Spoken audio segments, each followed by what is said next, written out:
Boa noite, sejam bem-vindos a mais um Gente Daqui. E o Gente Daqui hoje tem a honra de receber como pessoa, mas também como empresa. Um dos escritórios de advocacia mais antigos, mais respeitados de toda a região de São Luís Gonzaga e também da região missioneira. Hoje o nosso convidado especial é ele, o Dr. Mauro Brum, da Abrum, né, Escritório de Advocacia. Boa noite a todos, muito obrigado pela deferência, né? Não somos merecedores, mas a deferência sempre é bom. Eu acredito que sim, porque a gente sabe de quantos anos, né, já estão na ativa, em atividade e sempre com uma grande excelência, né, no trabalho que é prestado. A gente procura sempre fazer o melhor, né? Dar o melhor da gente. E a gente sempre está se atualizando, né? Procurando oferecer o que é melhor para o cliente, né? Para a população que nos procura tentando resolver suas questões pessoais ou empresariais, no caso, né? Doutor Mauro, a história do Abrum, ela tem uma história interessante, né? Ela não nasce exatamente do escritório de advocacia, existe uma transição de carreira, isso há mais de 50 anos atrás. Na realidade, o escritório Abrum, antes de ser escritório de advocacia e antes de ser Abrum, era um escritório de contabilidade, né? Meu pai era formado em contabilidade e exercia essa profissão já de muito tempo, né? E naquele tempo o escritório de contabilidade era meio que um escritório de tudo, né? As pessoas, a cidade era bem pequena, a região a São Luís Gonzaga era um polo regional aqui, Bossoroca, Caibaté, Roque Gonzales, Cerro Largo, São Nicolau, Roque Gonzales eu já disse, né? São Nicolau, Pirapó, tudo fazia parte dessa micro-região. E o escritório de contabilidade, ele atendia do minuano, que nós chamávamos, era chamado escritório do pai, ele atendia toda essa região, né? Toda essa região havia poucos escritórios de contabilidade. Então, ele era tipo um polo regional aqui em matéria de contabilidade e então ele tinha uma clientela bem fiel e uma clientela bem consistente. E aí ele fazia de tudo para essa clientela, né? Eram fazendeiros, proprietários rurais, que vinham no escritório tipo uma vez por mês ou de 15 em 15 dias, e ali deixavam todas as questúnculas referentes à propriedade, impostos e o que seja no escritório de contabilidade para serem resolvidos. E aí, então, o meu pai foi fazendo esse tipo de trabalho, né? Prestando esse tipo de serviço. E aí eu sempre ressalto isso, né? Sempre com aquela questão da ética, da responsabilidade e procurando sempre o que é melhor, né? Para os clientes. E além disso, meu pai ainda fazia parte da política.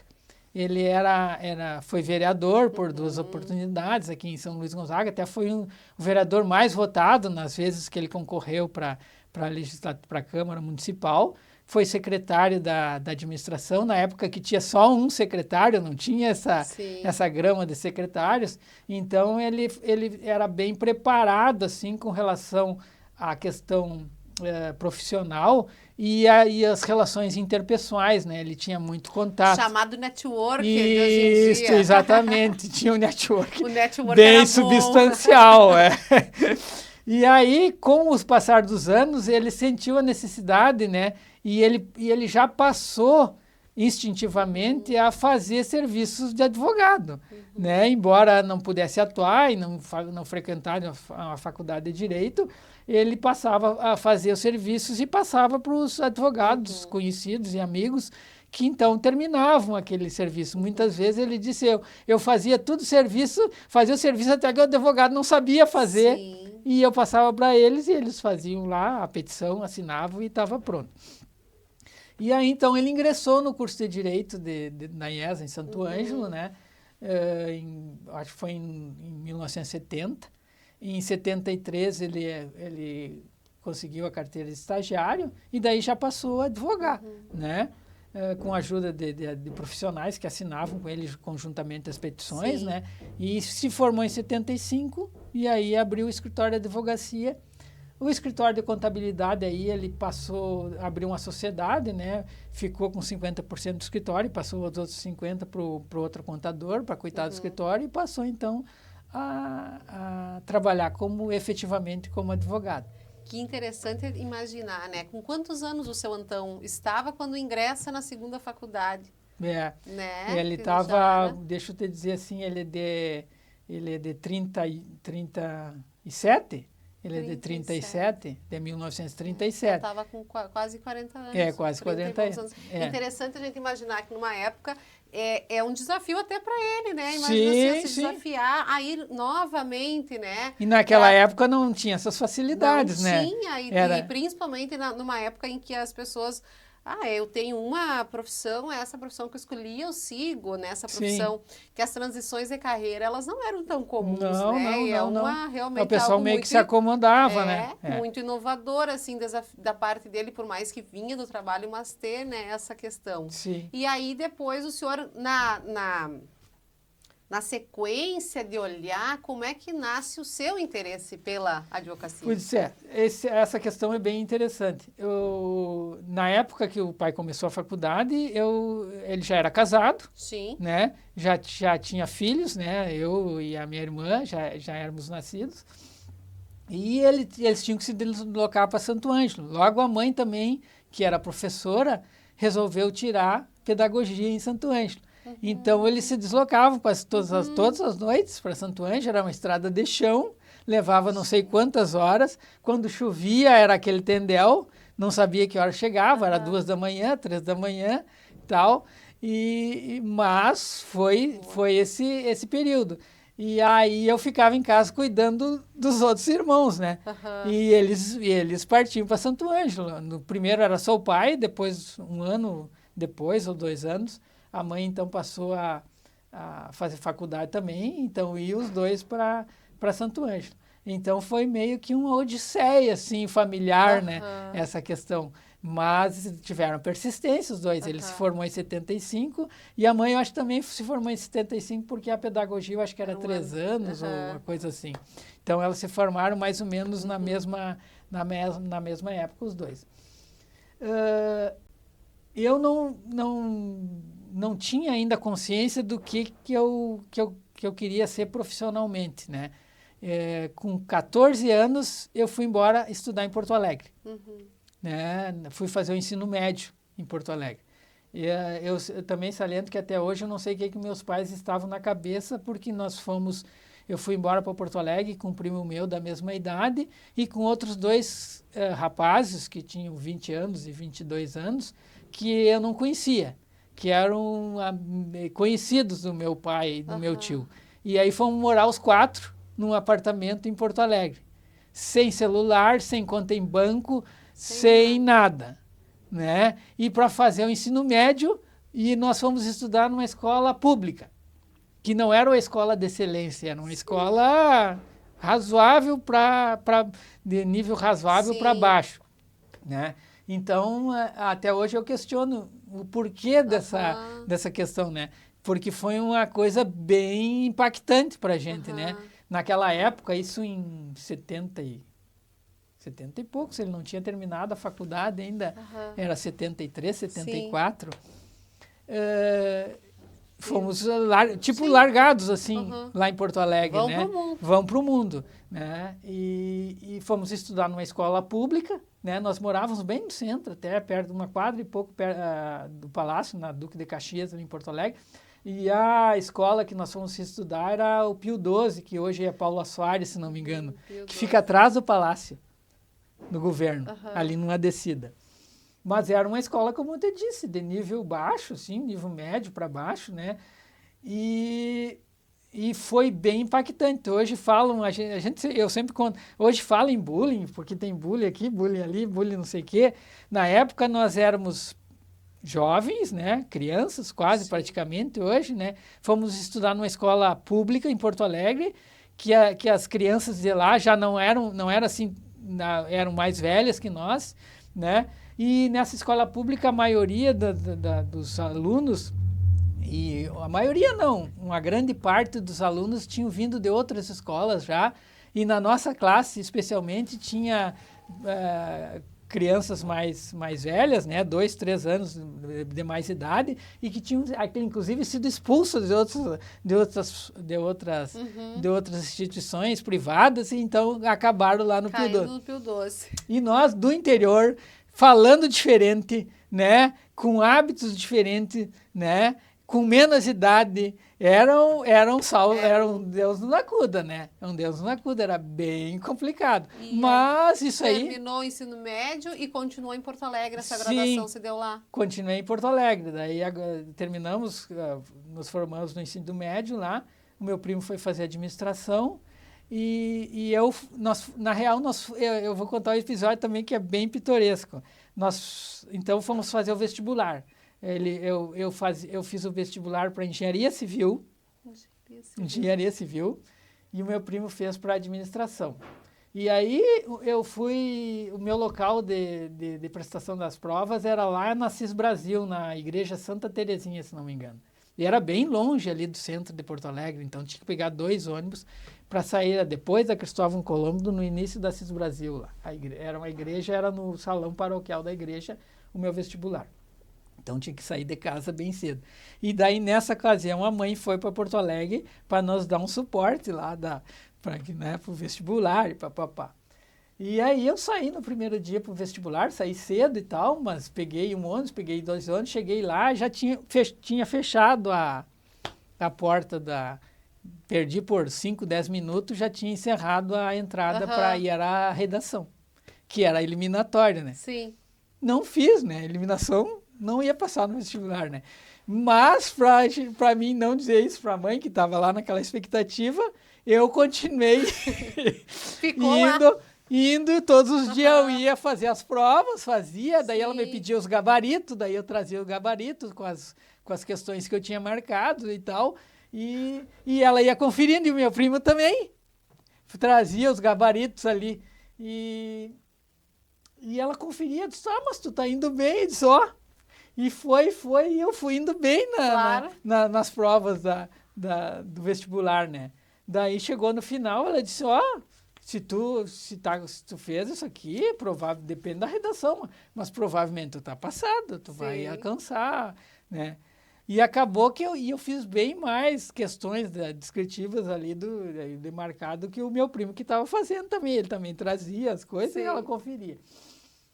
Acabou que o meu primo passou. Sim. E eu rodei. Não passei, porque eu tinha zerado a redação, né? E ela ficou indignada, mas como que tu não passou? Eu digo, mas isso aí deve ter sido... Aqui a engenharia civil, na época estava bem alta, realmente. A engenharia, o ponto de corte é muito alto. Acabei não passando no vestibular. Daí eu sei que fiquei um semestre sem estudar, eu voltei aqui para São Luís, fiquei um semestre aqui em São Luís e depois voltei novamente para Porto Alegre.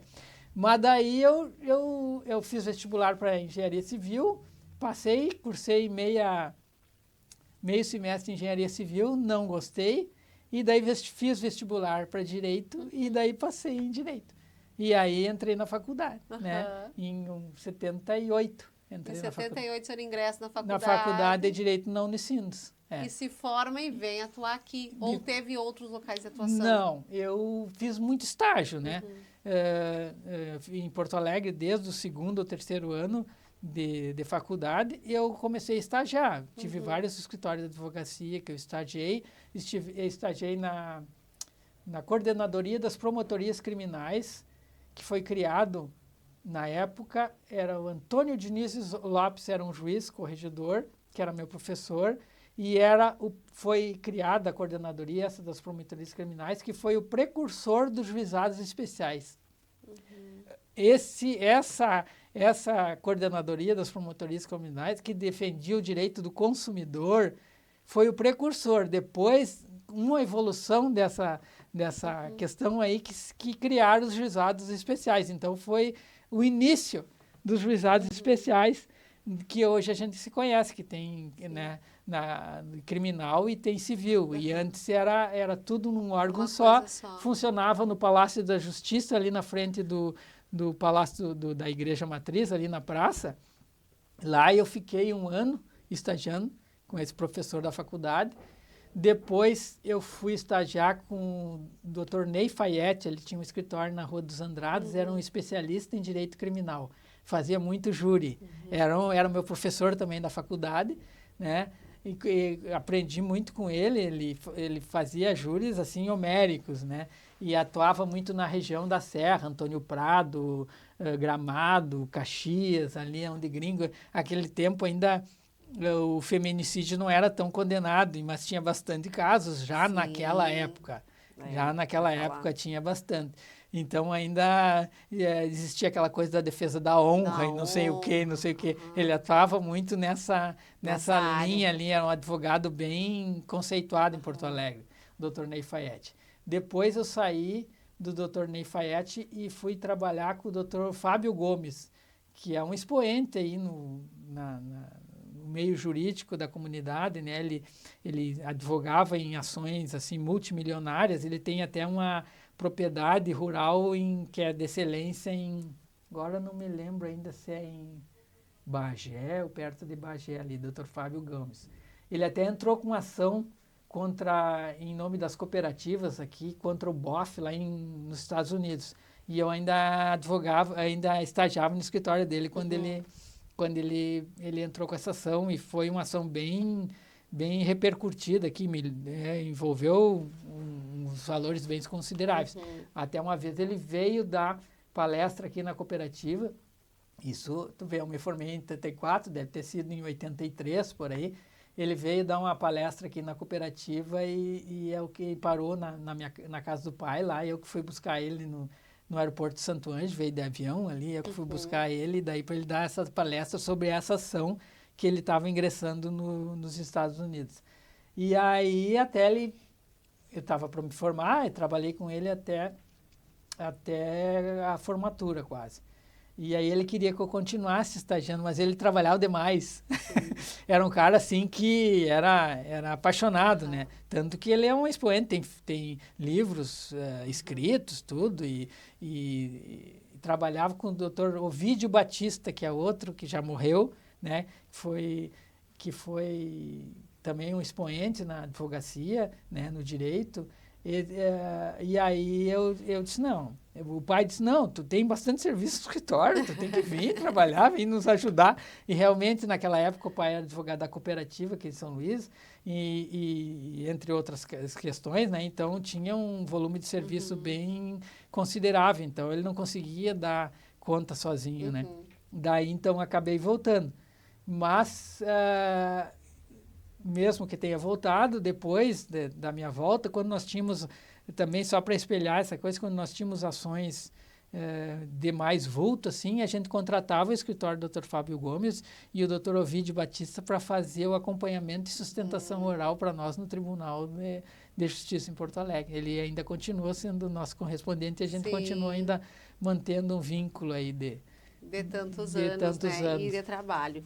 E sempre a sua primeira paixão, assim, em área, quando o senhor se forma e começa a atuar? Qual é a área que o senhor sempre gostou de atuar? Eu sempre gostei que é uma área bem complicada, né? Que é uma área que envolve relações interpessoais, né? Familiares. Então, do direito das sucessões, né? Do direito de família, né? Divórcios, pensão, né? Aquela mais turbulenta. Mais turbulenta, né? Que tu precisa... Quando entra na família... A coisa complica, né? E aí, eu acho assim, tu tem que ter uma expertise para te poder advogar nesse ramo, né? Porque tu tem que ter tu tem que ser um conciliador, tu tem que ser um cara, um mediador, um ouvinte, um bom ouvinte, né? Mas que saiba conduzir a coisa para uma conciliação. Não adianta, eu vou ter que fazer essa pergunta. Já chegou a ter que separar algum barraco no seu escritório? Ah, sim, com certeza, vários. Porque nessa área a gente sabe que muito assim, de ter que... Vários. Aquela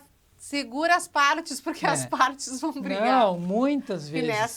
nessa questão familiar, a gente sabe que bem sempre complicado. E tu sabe que ocorreu muitas vezes essa questão.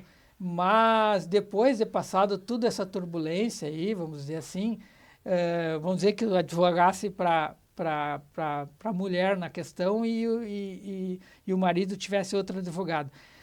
Passado a questão do processo, acertado tudo resolvido, na maioria das vezes, ou em grande parte das vezes, depois eu passava a advogar, inclusive, para o marido, que foi... Que no era, caso acabava voltando a ser meu cliente. Uhum. Voltava como meu cliente depois para o Sim, escritório. Tem aquela coisa, né? Foi tão bom, provavelmente a minha ex-mulher ganhou bastante.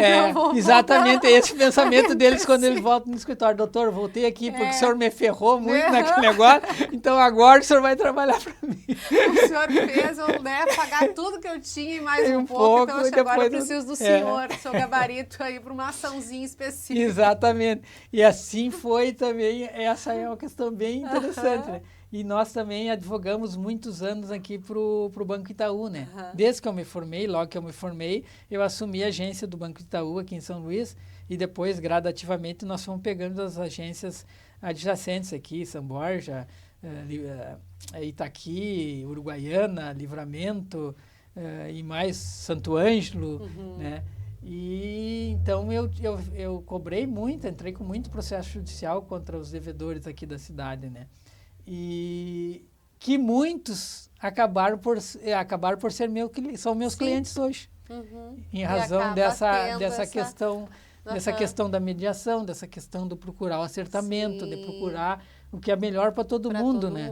Não é só uma parte. Eu sempre digo, não é o que fica melhor só para um, aí não tem graça, né? Tem que uma coisa que fique melhor para todos.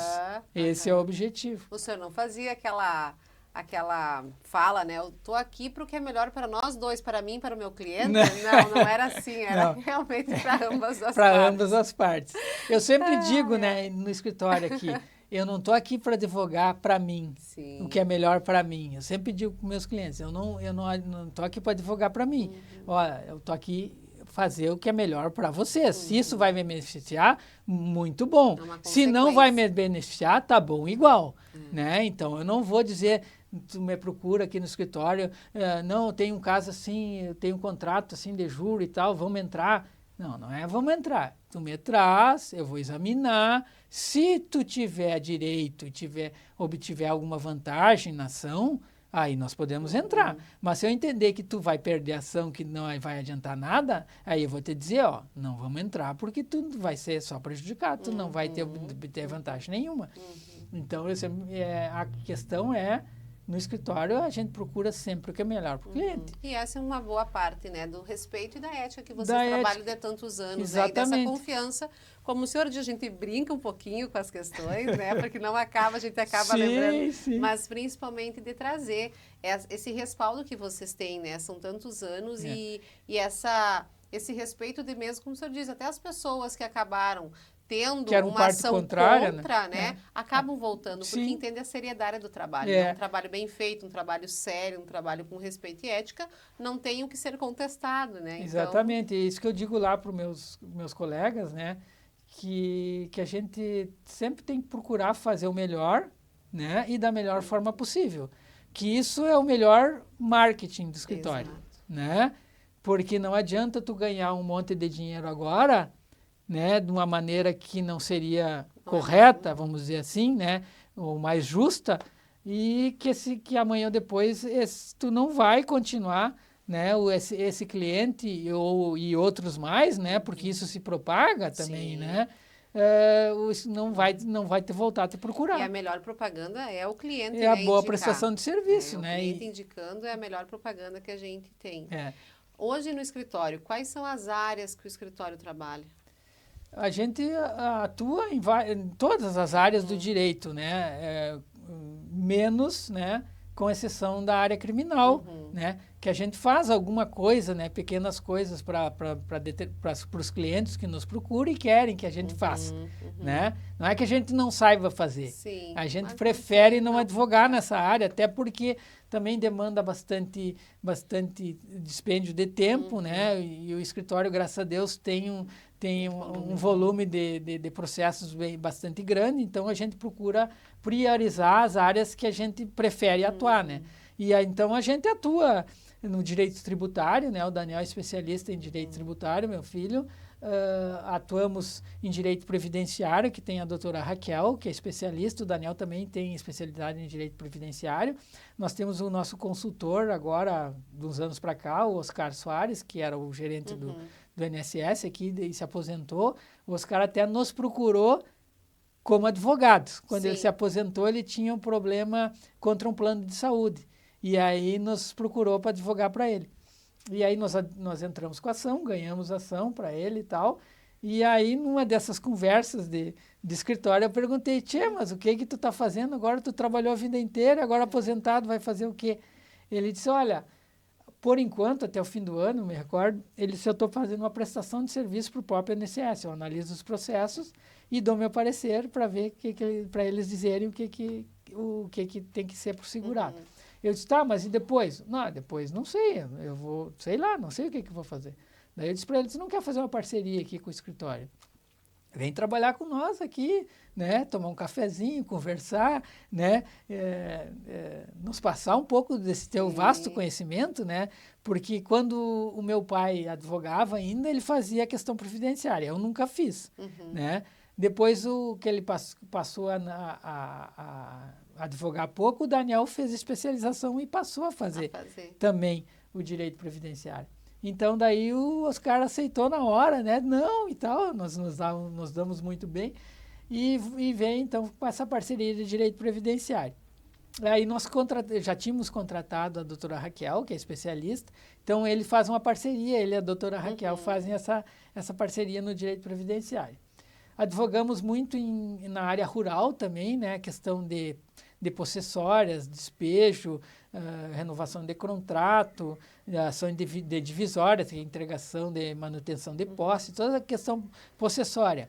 Essa é a doutora Larissa. Eu advogo nessa área e a doutora Larissa também advoga. Então, nós somos parceiros nessa questão. A doutora Larissa tem uma especialização também em direito agrário e agora está fazendo o curso de agronomia. Vai estar no terceiro para quarto ano do curso de agronomia, que também te dá uma expertise nessa questão de análise da questão fundiária, né? E tem a doutora Catherine, né? E o Daniel também, que faz o direito bancário financeiro, né? Que trabalham mais nessa área aí. Então, e o direito de família, inventário e tal, eu trabalho e tenho auxílio também da doutora Catherine e da doutora Larissa. Que daí o volume é muito, né? Muito grande. Muito grande, né? Eu atuo mais sozinho mesmo na parte de direito das sucessões. Daí é comigo inventários, né? Divórcios, questão assim mais... Esse eu atuo mais sozinho. Mas no resto elas me dão auxílio. Então a gente faz... Todo mundo faz um pouco de tudo. Todo mundo faz um Tem pouco uma de área. tudo. Dentro desses 53 anos de escritório, né? O que o senhor viu assim, em relação à mudança, por exemplo, nas ações? Desde que o senhor começa a advogar, por exemplo, o senhor vê uma mudança ou elas, na verdade, como é que se diz a questão... humanidade acaba sendo sempre as mesmas questões, ou existe uma diferença muito grande? Por exemplo, de uns anos para cá, o senhor viu que existia um fluxo muito maior em um certo ramo do que o que tinha antigamente? Sim, tem, com certeza há uma diferenciação, né? Eu me formei, eu já te disse, né, em 84, vim embora para cá, para São Luís, em 85, e daí nós criamos, então, com o pai, que era sócio do Dr. Betanin antes, aí ele desfez a sociedade, e nós criamos, então, a Brum Advogados Associados e passamos, então, a partir dali, trabalhar juntos. Há uma evolução gritante, né? Quem acompanha, desde 85 para cá, né? Nos primeiros anos a gente não notava muito, mas agora, de uns 20 anos para cá, é uma coisa assim, fora do comum, né? Tanto no soft do escritório, né? Nos programas que a gente usa, na bibliografia, né, quanto nas máquinas, né? Então, tu tem que estar sempre se modernizando, sempre se atualizando, e agora não é mais uma atualização mensal, é uma atualização praticamente diária, É verdade. né? Praticamente diária, né? Então, isso te exige muito, né? Exige muito. Antigamente, as ações eram bem menos, né? Tu tinha bem menos processos, né? Era tudo manual. As intimações tu fazia lá no balcão do fórum. Tu ia lá no fórum e daí o pessoal te intimava no processo. Doutor, tem o processo do fulano aqui para o senhor se intimar. Daí tu dava o teu autógrafo no próprio processo, né, de intimação, e daí pegava o processo para fazer o que tinha que fazer. Depois evoluiu para as notas de expediente, daí te intimava através de notas de expediente, que publicava lá no Diário Oficial e tal, e vinham para ti através do correio, para o escritório, né? A OAB tinha um sistema lá que classificava as notas e tal, e mandava para os advogados lá, associados da ordem, né? E as demandas eram basicamente de família, né, de agrárias, né, e de direito comercial, cobranças e coisas. Essa era a base. E criminal sempre teve e continua sendo, né, basicamente a mesma coisa, né? Só que agora os crimes, na matéria criminal, as questões digitais estão bem em alta, né, e tal.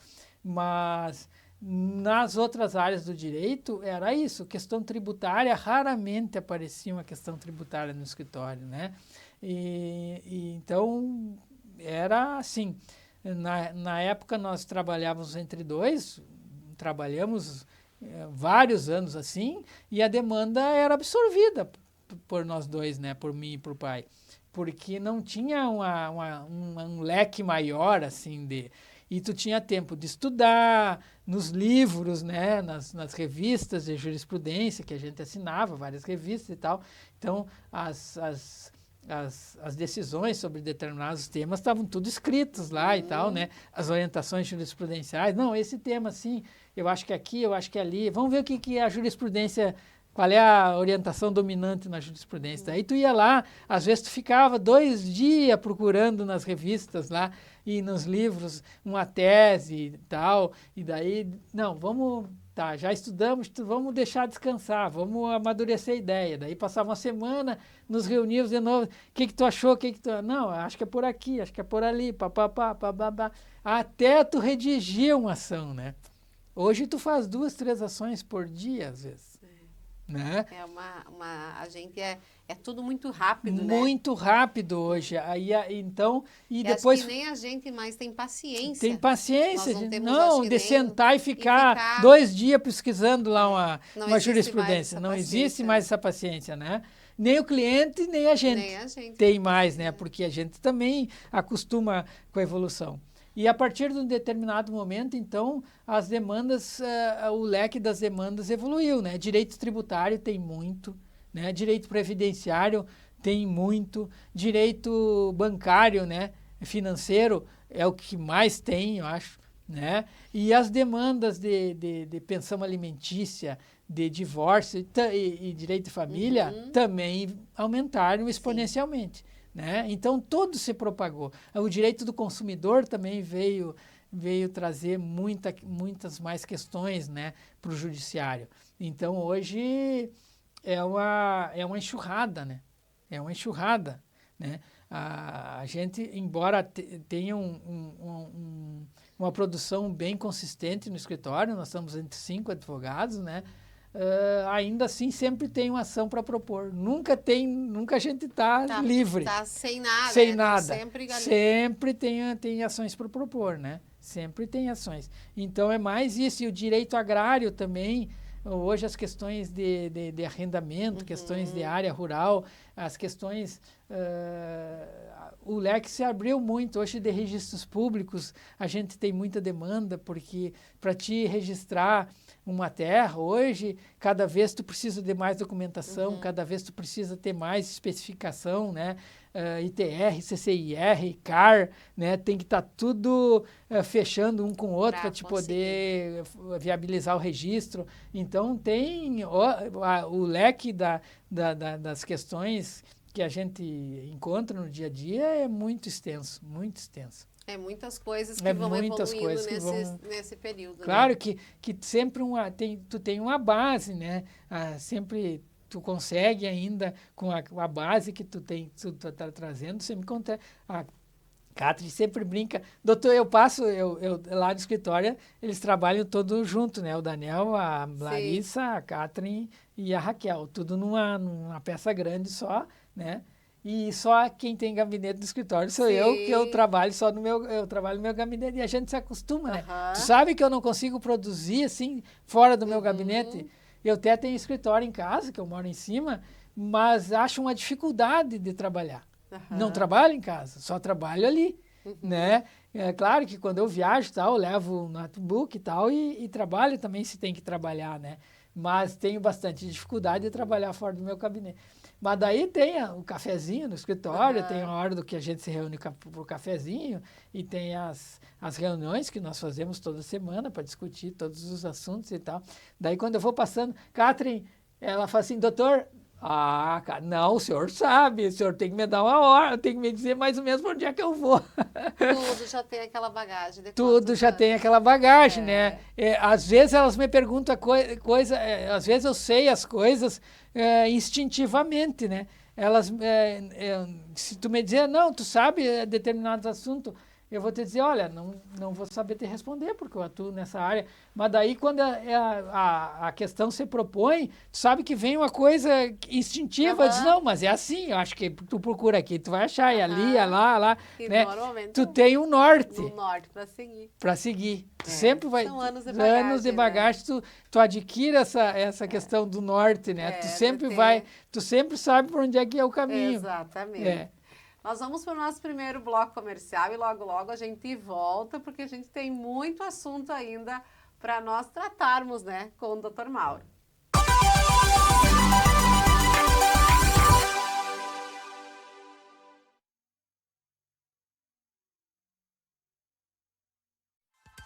Viacom, a internet que é daqui. Instalação e distribuição através de materiais de qualidade, promovendo uma rede de alto padrão.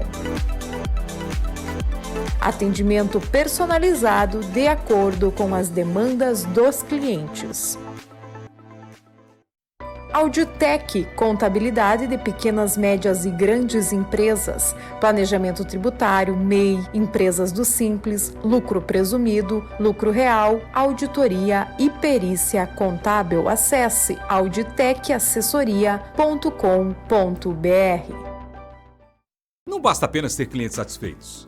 A Odonto Excelência prioriza pelo encantamento de seus 15 mil pacientes atendidos todos os dias. Implantes dentários, aparelho ortodôntico ou harmonização facial. Sorria para a Odonto Excelência e faça seu tratamento, porque aqui você decide. Agende já a sua avaliação. Odonto Excelência, o seu lugar é aqui. Parceria pra vida inteira, a cooperação nos move, mais que uma escolha financeira. Cicobi, mais que uma escolha financeira. Cicobi.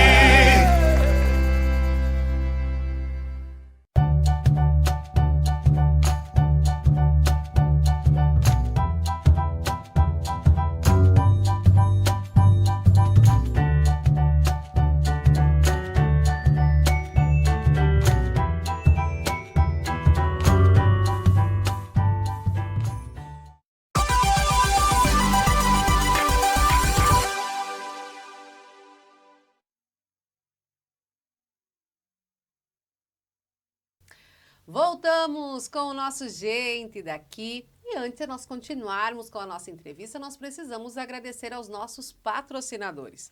Conosco nós temos Viacom Internet, a internet que é daqui, e agora também com a Viacom Móvel, a operadora local que fala a tua língua. Também conosco nós temos Império Moda Feminina, sempre a dona Nilza é quem faz todos os meus looks para o Gente Daqui, peças escolhidas a dedo para deixar você sempre mais linda. Também conosco o Sicoob, a sua cooperativa de crédito. Não é só sobre dinheiro, é ter com quem contar. Também Odonto Excelência, o seu sorriso merece aquele tratamento especial e na Odonto Excelência você encontra profissionais especializados para deixar o seu sorriso lindo. Também conosco o Urban Concept Hair. Está precisando mudar o visual? Está precisando se organizar lindamente para uma festa? Lá na Urban você encontra profissionais que vão te deixar ainda mais linda e radiante. Também conosco o Auditec, escritório de contabilidade, e Estamparia Pampa, que tem tudo o que você precisa para a sua loja. Está precisando mudar fachada, brindes, o que você precisar, vai lá e fala com o Eniel, fala com o seu Enio, que eles resolvem para você. Musicar, escola de iniciação musical. O seu filho pode ser o novo artista da música. O que achou de colocar ele pequenininho nas turminhas lá, Kids, para ele começar a se adaptar com esse mundo da música e depois continuar em todos os instrumentos que os professores da Musicar atuam. Também Story Papelaria. A Copa do Mundo já começou, as figurinhas já estão assim, ó, ainda tem para quem precisa, mas também tem muitas outras opções de presentes para os seus filhos. Festa junina está chegando e as organizações e enfeites você também encontra lá na Story. E LS Lingeries e Acessórios, a loja dessa apresentadora que vos fala, vestindo sempre o padrão, que é qual? O seu padrão. Esse sim é o nosso padrão. Então, voltamos agora com a nossa entrevista com o Dr. Mauro. Já falamos bastante, né, Dr. Mauro, dessa história do escritório. Trouxemos aí lá, quando tem essa transição, todas essas áreas que vocês trabalham. E a gente fala, né, dessa sucessão que acontece do escritório de contabilidade para o escritório da advocacia, dessa sucessão de pai para filho. E também tem uma sucessão com o Daniel. Como é que se deu também esse caminho? Isso é um caminho natural, né, das coisas. Eu comento sempre que falam nesse assunto a respeito de como se iniciou essa questão sucessória. Logo que eu me formei, então, eu vim trabalhar com o pai, tinha montado o escritório, que é o mesmo escritório até hoje, né? E o escritório ficava às moscas, ninguém entrava, todo mundo chegava na secretária, eu quero falar com o doutor Antão. Sim. Né? Eu quero falar com o doutor Antão. E isso foi um tempo bem razoável. Né? Daí eu reclamava para ele, pai, mas o que adianta? Eu tô aqui, ninguém me procura, eu fico ali, né? Claro que eu ficava auxiliando ele, estudando e trabalhando, redigindo, né, e tal, mas na realidade eu queria ter um contato maior com a clientela do escritório, né? Eu queria participar mais ativamente, né? Que eu tenho um perfil de atendimento, vamos dizer assim, lá no escritório o pessoal sempre comenta que quando tem que atender, não, o Dr. Mauro atende, né? Porque eu gosto do contato com o público, do contato com os clientes, né? Não me incomoda, sou um bom ouvinte e tal, né? Então, tranquilo. E aquilo nos primeiros anos ficou me incomodando, né? Mas com o passar do tempo, né? E o pai foi dizer, não, esse assunto tu trata lá com o Mauro. E daí os clientes começaram a tratar comigo de determinados assuntos e depois foi aumentando o leque de assuntos e foi aumentando os clientes e a questão foi evoluindo, né? Passados anos eu já atendia metade dos clientes e o pai a metade. Depois eu atendia 75% e ele 25%. No final eu atendia todos e ele nenhum. Daí ele reclamava, pô, mas eu tô aqui no escritório e agora só quero saber do Mauro, e eu disse, o senhor é o culpado, o senhor que é o culpado, o senhor que mandava para mim. Você lembra que o senhor dizia, não, procura o Mauro. Agora aguenta as consequências, né? Mas claro que isso era tudo um tom de brincadeira. E hoje tá mais ou menos assim, né? Quando o Daniel veio também, ele também reclamava que todo mundo me procurava e tá. E hoje nós estamos naquela de 50%. 50%, né? E eu tô vendo que já está aumentando, eu já estou indo para 75%. Mas tudo bem, isso aí faz parte, né? E ele também, sempre a primeira opção dele foi o direito, ou também teve uma transição? Não, ele sempre foi direito, né? Porque ele sempre foi muito ligado desde pequeno em informática, né? E na questão de computador, na questão de mecânica, de coisa, né? Lá em casa a gente sempre procurou, até por causa, em razão do escritório, nós sempre fomos meio que pioneiros nessa questão de internet, questão de computação, de notebook, né? Então surgia esse tipo de coisa aqui, né? A gente já procurava se informar, já procurava se familiarizar e adquirir os equipamentos. Eu sempre gostei de hardware, né? Né? Eu sempre, no escritório, sou eu que compro, né? Eu sempre quero estar com os equipamentos tudo em dia, tudo o que tem de novidade, né? Para proporcionar. E o Daniel era mais do software, tudo que é programa ele tem, tudo para agilizar, né? Para poder trabalhar melhor e tal, ele tem para as gurias lá. Eu não sou muito, né? Mas eles têm tudo. E aí, então... o vô advogado, o pai advogado, e ele tinha esse viés da informática e da mecânica, né? E daí ele dizia, eu quero fazer direito. Eu digo, mas filho, eu entendo, tudo bem, tu quer fazer, né? Mas não seja por causa do teu vô e nem por minha causa. Eu vejo que tu tem o viés da informática, tu sempre gostou de ficar no computador, tu sempre gostou de mexer, de carro, mecânica, tu é interessado em tudo isso. Faz uma engenharia mecânica, uma informática, uma engenharia de programação, alguma coisa nesse ramo aí. Eu acho que o teu perfil é mais esse. Ele sempre bateu o pé. Não, eu quero direito, quero direito. Tá, mas então é porque tu quer, né? Não tem necessidade nenhuma. Eu sempre orientei ele nesse sentido. E ele sempre quis mesmo, desde que se entendeu de alguma profissão, ele sempre quis fazer essa linha do direito. E ele trabalha muito bem, é muito inteligente e estuda, é estudioso no direito. Que é uma coisa que tem que estar sempre... Que tem que estar sempre estudando, sempre evoluindo, né? E ele tem muito interesse nessa área e está sempre pesquisando. E agora, com essa questão da inteligência artificial, né? Que diz que está entrando muito forte, né, na área de vocês. Está entrando também. muito. Como em todas, né? Em todas as áreas. Não tem como fugir, né? Conta, né? Não tem como dizer, eu não vou usar a inteligência artificial. Eu acho que tu tem que ter um certo cuidado, uma certa ética no uso da inteligência artificial. Mas tu não pode fugir dessa questão. Em muitos casos, né? como a gente costuma dizer, é uma mão na roda. É uma mão na roda, é uma facilidade, porque tu te economiza tempo. Esse que é o grande o X da questão. Né? Tu economiza tempo, aquele tempo que tu vai estar fazendo trabalhos manuais, como a gente diz, digitando lá no canto, né? Tu economiza esse tempo, porque se tu sabe o que tu quer, tu sabe qual é a solução que tu quer para determinado problema, né?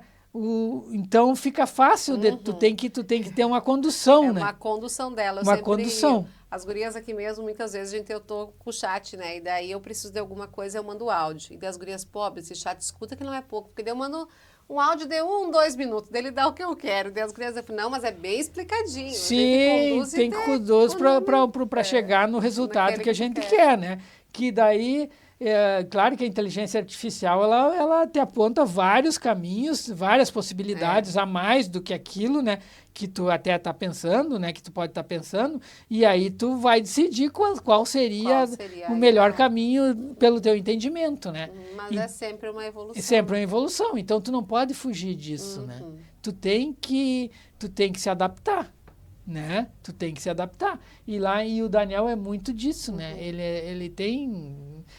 inteligência artificial, tem os programas mais adiantados que tem para a área do direito, o escritório tem lá, né? E o senhor, como o senhor disse, né? O senhor conseguiu ver uma evolução de 20 anos atrás, o senhor via como seu pai trabalhava E hoje o senhor vê o futuro do seu filho trabalhando numa Sim, outra realidade, né? totalmente diferente. né? Até da realidade que eu trabalhei, É, né? aham. Da minha própria realidade, eu trabalho numa A realidade... gente diz, a gente está numa fase que não existia celular, conhecemos, né? Tem aquela Sim. transição que vivemos em vários momentos, né? E como o senhor disse, há 20 anos atrás, né? Meu Deus, 20 anos atrás parece tanto tempo, mas a gente para e pensa, 20 anos atrás foi em 2006. Né? Mas, tipo, 2006 para nós, foi ali. Foi ali. 2006, né? É. 2006, de umas... Não, mas já faz 20 anos que Eu passou, né? tava já comentei isso, quando eu comecei a trabalhar, era máquina de escrever, né? A máquina elétrica veio lá depois de um tempo, e a eletrônica depois de 3, 4 anos, 5 anos, sei lá quanto, né? Até o pai não queria, não tinha aqui em São Luís, né, da eletrônica, e tinha em São Borja, tinha o irmão do Dr. Clodomiro, o 5 Pila que chamava, que era amigo do meu tio de juventude. Daí ele apareceu com uma máquina eletrônica, uma branca grande assim, que tinha... Daí tu apagava 18 caracteres na máquina. Daí eu disse, vão comprar. Dos pais, mas que máquina eletrônica? Esse treco não vai funcionar. Eu disse, não é o senhor que fica datilografando toda noite lá, né? 2, 3 noites seguidas lá e não pode errar e não sei o quê. Tlec, tu erra uma página, tem que fazer de novo, né? Eu disse, não, vamos adquirir. E daí foi uma revolução aquele negócio. 18 caracteres que apagavam. 18 caracteres que apagavam era o máximo, né? E depois logo veio o computador, né? Mas ainda na maneira incipiente, né? Com pouca memória e também bem lento, né? Os disquetes também eram aqueles flexíveis, assim, que não cabia nada. Hoje a gente pensa assim, né? Naquela época era a revolução. Mas depois, uns anos em diante, foi uma revolução galopante, muito rápido, né? Muito rápido. E a gente tem que se adaptar, né? Tem que ser receptivo a esse tipo de tecnologia, porque não tem, se tu não se adaptar, se tu não acompanhar, tu fica para trás, né? Fica para trás na excelência da prestação do serviço. Isso que não é que o escritório que não usa tecnologia não seja um escritório bom, Sim. mas ele fica para trás, porque daí tu não consegue prestar um serviço de excelência para toda a demanda que tu tem. Demanda que se cria, né? Não Isso tem é verdade. como. São todas as partes que tudo está vindo, né? De forma muito... E eu acho que é dessa parte também que vocês conseguem se manter tão atualizados em todos os assuntos, porque é uma necessidade do escritório, né? Sim. Se manter atualizado de acordo com tantas áreas que vocês têm, poder estar com qualquer mudança, porque qualquer coisa é a favor, né? De Sim. Quanto mais conhecimento, quanto mais mecanismos, quanto mais mecanismos mesmo tu tem para poder prestar um serviço de excelência, muito melhor para o cliente. Né? É o cliente que está ganhando. Né? E esse é o nosso objetivo do escritório, é sempre priorizar o que for melhor para o nosso cliente do escritório. E nós estávamos falando muito de histórias, né? E aí entrou uma pergunta que era uma causa que tenha lhe marcado a sua carreira, assim, né? Que tenha sido um marco para o senhor na sua trajetória. Tem vários processos que sempre marcam a gente, né? Umas coisas boas, outras coisas ruins, mas as coisas que a gente acha ruim no primeiro momento é as que marcam mais, né? E daí que a gente aprende mais também, né? Se a gente só aprende com os erros, só né? aprende com os erros, né? Ou com os revés, né? Com os revés. E aí eu estava te falando que logo que eu me formei, questão de um ano, né? Passado um ano, né? Apareceu no escritório um amigo do meu pai, um cliente, né? Um amigo da família, com a demanda trabalhista.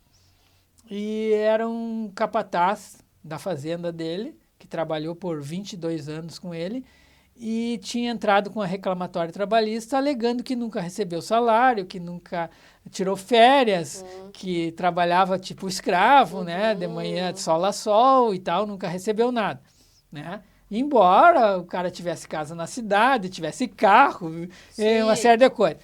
Mas não tinha, entrou aqui dizendo que não recebia nada. E aí, perquirindo o meu cliente, ele me disse que realmente ele não tinha documento nenhum. Que ele sempre pagou, pagou as verbas rescisórias, até tinha dado uma carga de palanque, se não me engano, quando o cara saiu, que o cara preferiu receber nisso, que ia vender e tá, mas que nunca pegou recibo, porque era gente de casa, da família, né? Tantos anos de trabalho, né? E aí eu disse, pá, mas aí fica complicado, né? Justiça do Trabalho, sem documento nenhum, vamos lá, né? Vamos encarar. Fiz a contestação, fiz uma demonstração, disso que eu disse, que o móvel dos vivendes do cara não era compatível com quem nunca recebeu salário, né? Criou 3, 4 filhos, né? Deu estudo, né? Vestia tudo, tinha carro, tinha casa, frequentava festas, papapá. Fiz toda uma prova indiciária de que era impossível o cara não receber nada. Da onde que vinha o dinheiro? Não sei, que o cara estivesse roubando, Sim. né? Senão não poderia. E o processo ia indo bem. Na época, o primeiro grau era no juizado civil, né? Não tinha justiça especializada aqui para a comarca de São Luís Gonzaga, ou Santo Antônio, como era o caso. E foi instruído, foi vida testemunha. Eu entendia que a ação estava mais ou menos tranquila, podia perder alguma coisa aqui e ali, mas que no final a coisa ia ser bem encaminhada. No momento, um pouco antes da prolação da sentença, houve a mudança de juízes na comarca de Santo Antônio, que era onde tramitava o processo. E veio uma doutora, uma juíza, que era, como os caras diziam ali em Santo Antônio mesmo, era uma juíza bem de esquerda, assim, que era bem por proletariado, vamos dizer assim. E tacou-lhe uma sentença fulminando o meu cliente, né? Condenou do 1º ao 5º. Na época, o meu cliente, que era proprietário de umas 450 hectares de terra, mais ou menos, 600, um pouco mais, e tinha umas 400 e poucas cabeças de gado, ele tinha que vender todo o gado e metade das terras para pagar a reclamatória. Era essa sua uma das primeiras... Uma das primeiras demandas trabalhistas, né? De maior substância. E aí, com aquela sentença, eu tomei um baque, porque como é que eu ia dizer para o meu cliente que ele ia ter que vender todo o gado e metade das terras para pagar o empregado que ele tinha pago, né? Então, foi um negócio assim, bem impactante. Eu levei uns dias até me recompor, né, me estruturar para chamar o meu cliente para vir ao escritório para nós conversarmos. E chamei ele, e ele veio muito tranquilo, ele era um pecuarista tranquilo, assim, veio, e eu disse, olha, seu fulano, aconteceu isso, isso, isso. Infelizmente, a sentença é essa, né? Eu disse, e ele disse, tá, mas o que podemos fazer? Eu disse, não, nós podemos recorrer para Porto Alegre, depois para Brasília e tentar modificar a sentença. Ele disse, não, meu filho, não tem problema, vamos fazer o que tem que fazer. Eu acredito no teu trabalho, confio em ti, tu faça o que tiver que fazer e vamos em frente. E aí, assim foi feito. Já fiquei mais tranquilo um pouco, né, porque... A gente, naturalmente, que a gente veste a camiseta, claro. A gente sente pelo cliente, não tem como, né? E com o passar dos anos, eu digo que isso é bem engraçado, com o passar dos anos, e tu vai acumulando essa expertise, tu vai perdendo a capacidade de se abstrair. Tu vai sentindo mais e mais e mais e mais, né? Então, no começo, tu tem uma capacidade ainda de se abstrair.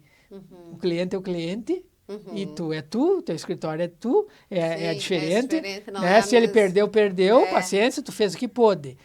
Mas com o passar dos anos, tu vai perdendo essa capacidade. Em vez de ficar mais frio, tu vai ficando pega mais para si. Né? A gente vai perdendo essa capacidade, eu não sei porquê, mas comigo é assim... São quantos anos com os mesmos clientes? Também tem isso, né? Uma clientela muito antiga, né? Já são mais 100 clientes. Isso, comigo é assim que funciona. Mas, continuando o nosso caos aqui, eu recorri, então, para Porto Alegre, para o Tribunal Regional do Trabalho, e lá em Porto Alegre eu já reduzi mais ou menos em 50% a sentença. Já melhorou bastante, meu cliente já ficou mais calmo e eu muito mais. Aí ainda entrei com recurso para Brasília, daquela sentença, daí tirei mais 25%, né? Então já foi uma coisa assim mais. E aí voltou a decisão lá com trânsito em julgado e nós passamos então para a fase da liquidação de sentença. Foi para os cálculos, fomos discutindo os cálculos, impugna aqui dali. Entrei com agravo de petição para o Tribunal Regional do Trabalho, ganhei mais um pouco lá no tribunal, fui para Brasília de novo e tal, e nisso se passaram mais de 10 anos nessa discussão. Morreu o advogado do reclamante, morreu o reclamante, aí assumiu outro advogado a causa e os sucessores, então, do reclamante. E aí acabamos, então, lá em determinado momento, fazendo um acordo. E aí fizemos um acordo na época, eu nunca mais me esqueci. Na época foi 30 bois, que foi o valor do acordo. Então, de 400 boi e metade da terra, sim, a ação virou em 30 boi. Que é um valor razoável, sim, naturalmente, mas perto dos 400 e da terra é um valor ínfimo. Né? O meu cliente ficou bem satisfeito, pagou, né? E a ação foi encerrada. Mas serviu de lição, né? Que a gente tem que sempre perseverar, tem que sempre procurar, né? Se tem o revés, a gente tem que procurar o retorno, né? Tentar reverter. Doutor, e dentro de todas essas histórias, assim, e se o senhor pudesse avaliar o profissional Mauro Brum, juntamente com a pessoa Mauro, o que os anos de advocacia lhe ensinaram como uma missão de vida, assim, como uma lição de vida? Isso é bem interessante. Lá para te dar a resposta, eu vou começar com a questão do escritório, né? Desde que eu entrei no escritório, meu pai sempre advogou pro bono, quer dizer, ele sempre advogou para os que não precisavam pagar. Né? Independente de quem chegasse no escritório, ele atendia. Se podia pagar, pagava. Se não podia pagar, não pagava. E essa questão a gente seguiu no escritório. Eu segui essa linha e o escritório segue até hoje essa linha. Então, quem pode pagar, paga. Quem não pode pagar, não paga. Claro que tem determinadas questões, em razão do volume que o escritório atende, nós não podemos pegar tudo, né? Sim. Mas, na medida do possível, hoje tem defensoria pública, né? Antigamente não tinha, né? Depois veio o doutor Caio, depois foi implantado as defensoras públicas aqui. Então, hoje a gente faz uma triagem, mas acaba pegando, tá? A pessoa procura, a gente pega, né? Então, advoga nessa questão. A questão do escritório, e mais minha, todos esses anos de advocacia,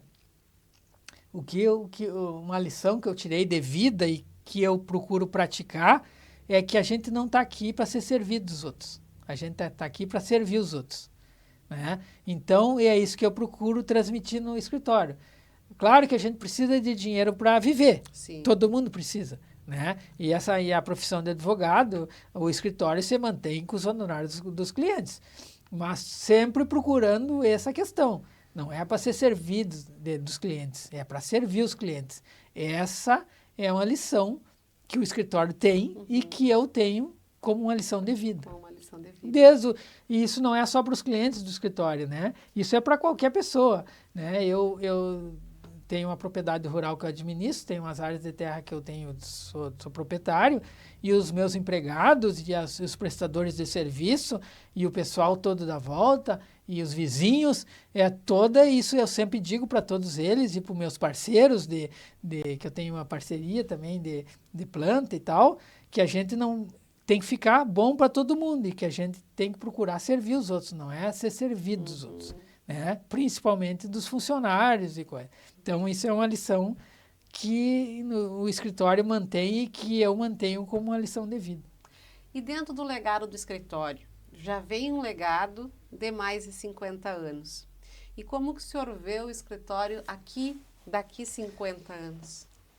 É bem complicada essa questão, né? O Daniel, por exemplo, a sucessão, a gente não sabe, né? O Daniel tem 2 filhos, homens, né? O Davi e o Beni, e a Manuela tem um filho também, homem, que é o Otto. Não se sabe o que eles vão ser amanhã. E nem se sabe se o escritório de advocacia vai ainda continuar nesse mesmo patamar, né, nessa questão ainda, porque como a gente estava falando, tem inteligência artificial, tem tudo, daqui a pouco sabe lá o que vai acontecer, né? Com todas as profissões. Mas o direito é uma área que está bem afetada por essa questão, né? E o próprio judiciário, né? Então, aí as pessoas mesmo agora procuram na própria inteligência artificial a resolução dos problemas. Já fazem isso hoje, né? Então, daqui a 20 anos, o que vai ser? Com certeza. Né? E eu, daqui a 20 anos, provavelmente não vou estar mais trabalhando. Então, é complicado. Eu vejo, assim, que se der, o escritório vai continuar prestando o serviço que vem prestando até hoje, né? Essa é a minha expectativa. Mas também não tenho, assim, um apego a essa questão, né? Se não der para continuar e se a questão dessa forma tiver que ser de outra forma, para mim está tudo certo. Mas dentro do que fica, por exemplo, desse legado que vem, né, dessa história construída, o que mais lhe orgulha de tudo isso? Do escritório é a prestação de serviço, né, que o escritório faz, de excelência, de ética, né? Esse é o legado maior, né? O trabalho prestado com compromisso, com competência e com ética. E que você tivesse uma frase, uma mensagem para o senhor deixar para os seus clientes e amigos, porque na verdade é isso que o senhor hoje tem, né? Muitos clientes que se tornaram amigos. Sim. Realmente, a clientela do escritório hoje, além de clientes, são todos amigos, né? Nossos, né?